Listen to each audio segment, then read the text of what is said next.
SN glory YouTube channel के online platform पे मैं एसएन सिंह एक बार फिर से आपका हार्दिक स्वागत एवं अभिनंदन करता हूं। बीएड परीक्षा की तैयारी के संबंध में विभिन्न विश्वविद्यालयों के द्वारा जो आयोजित प्रथम सेमेस्टर का एग्ज़ाम है, चाहे वो गोरखपुर विश्वविद्यालय हो, फैजाबाद विश्वविद्यालय हो, जौनपुर विश्वविद्यालय हो या अलीगढ़ विश्वविद्यालय, विभिन्न विश्वविद्यालयों में इस समय सेमेस्टर की परीक्षाएं आयोजित हो रही हैं। उसके संदर्भ में जो फर्स्ट सेमेस्टर का पेपर है, उसका जो थर्ड पेपर है, कंटेम्परेरी इंडिया एंड एजुकेशन, समसामयिक भारत एवं शिक्षा के संदर्भ में हम चर्चा करेंगे कि प्रीवियस ईयर में किस प्रकार के क्वेश्चन आपसे पूछे गए थे। उसको ध्यान में रखते हुए आप अपनी तैयारी को जारी रखेंगे। तो चर्चा करेंगे कि जो पहले का पेपर था, इसके पहले जो पेपर हुआ 2021-22 के सेशन का, उसमें किस प्रकार के प्रश्न पूछे गए। तो आइए चर्चा की शुरुआत करते हैं कि किस प्रकार के प्रश्न पूछे गए, उसको हम देखने का प्रयास करते हैं एक एक करके। सबसे पहले जो टिप्पणी लिखने के लिए आता है, पहला क्वेश्चन अनिवार्य होता है, सबको करना होता है। उसमें पूछा गया था समावर्तन संस्कार के बारे में टिप्पणी लिखना था। मुस्लिम शिक्षा के उद्देश्य, मिड डे मील, शिक्षा में पूर्व औपनिवेशिक युग से आप क्या समझते हैं, ये 4 टिप्पणी आपसे पूछा गया। समावर्तन संस्कार, मुस्लिम शिक्षा के उद्देश्य, मिड डे मील, शिक्षा में पूर्ण औपनिवेशिक युग से आप क्या समझते हैं, ये 4 टिप्पणी पूछा गया था। पहला क्वेश्चन जो सबके लिए अनिवार्य था, यानी इसको अनिवार्य रूप से करना ही था। दूसरा क्वेश्चन जो लॉन्ग क्वेश्चन होता है, 1000 वर्ड में लिखना होता है, उसमें पूछा गया था कि मैकाले के विवरण पत्र की प्रमुख सिफारिशों की विवेचना कीजिए।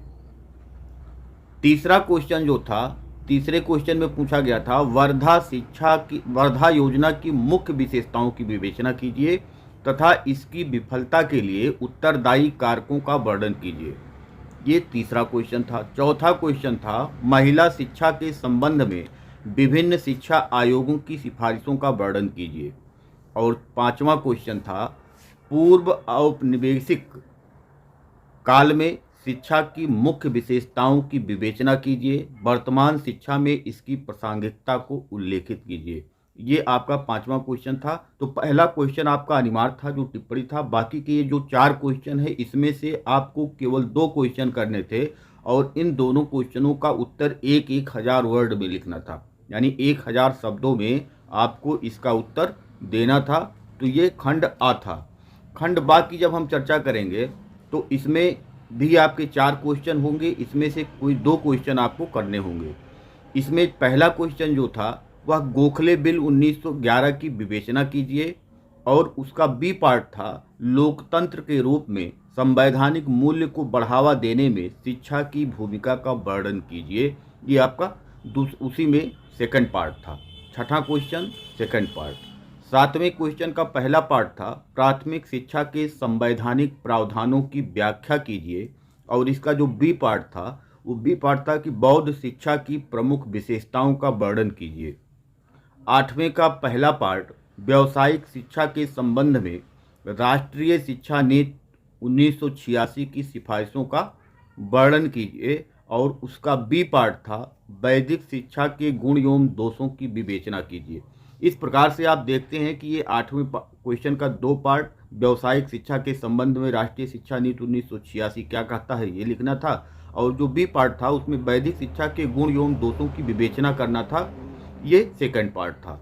और लास्ट क्वेश्चन जो 9वां क्वेश्चन था, उसमें पूछा गया था कि शिक्षा के नवीनतम प्रयोग के रूप में एकलव्य की व्याख्या कीजिए, यानी शिक्षा के नवीनतम प्रयोग में एकलव्य की व्याख्या करना था। और लास्ट क्वेश्चन 9वें का पार्ट बी चार्टर अधिनियम 1813 के मुख्य बिंदुओं का वर्णन कीजिए। ये 9वां क्वेश्चन था, और इसमें आपको चार्टर अधिनियम 1813 के बारे में आपको लिखना था। तो इस प्रकार से आपका ये पूरा पेपर समकालीन भारत और शिक्षा, जिसमें आपके कुल 9 क्वेश्चन, जिसमें से पहला क्वेश्चन अनिवार्य था, आपको प्रत्येक पार्ट से दो दो क्वेश्चन, बाकी खंड आ और खंड बा दोनों भाग से आपको एक एक दो दो क्वेश्चन आपको करने थे। पहला जो पार्ट था ए वाला, उसका उत्तर आपको 1000 वर्ड में, और जो दूसरा पार्ट था बी वाला, उसका उत्तर आपको 500 शब्दों में देना था। यानी उसमें भी आपको 1000 शब्द ही लिखने हैं अगर आप पार्ट ए और पार्ट बी दोनों की बात करेंगे तो इस प्रकार से हमने चर्चा किया प्रीवियस ईयर पेपर के बारे में। लगातार हम अब आपको इस प्रकार के पेपर के बारे में लगातार आपको बताते रहेंगे। आप इस पेपरों को ध्यान में रख करके ही अपनी तैयारी को आप जारी रखेंगे और अच्छे नंबर प्राप्त करने का आप प्रयास करेंगे, और हमको आशा ही नहीं पूर्ण विश्वास है कि आप अच्छे नंबर अवश्य प्राप्त करेंगे। बाकी आप अपने कोर्स की तैयारी के लिए, चाहे बीएड आप फर्स्ट ईयर में हो, चाहे सेकेंड ईयर में हो, या आप बीएड के किसी भी सेमेस्टर में हो जहाँ सेमेस्टर प्रणाली लागू है, आपका जो सिलेबस है लगभग एक जैसा ही है। जो आपको फर्स्ट जहाँ पे सेमेस्टर प्रणाली लागू है वहाँ पे जो फर्स्ट सेमेस्टर में पढ़ाया जाता है, वही जहाँ पे ईयरली है वहाँ पे पहले साल में पढ़ाया जाता है। तो ऐसा नहीं है कि सिलेबस में बहुत ज़्यादा अंतर है, सिलेबस आपका वही है।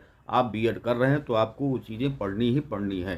तो आप तैयारी अपनी जारी रखिए, अच्छे नंबर प्राप्त कीजिए। 85 से 90% नंबर अगर आपके आते हैं तो अच्छे मार्क होंगे, और अगर आप अच्छी तैयारी करके अच्छा लिखते हैं तो आपको अच्छे नंबर अवश्य मिलेंगे।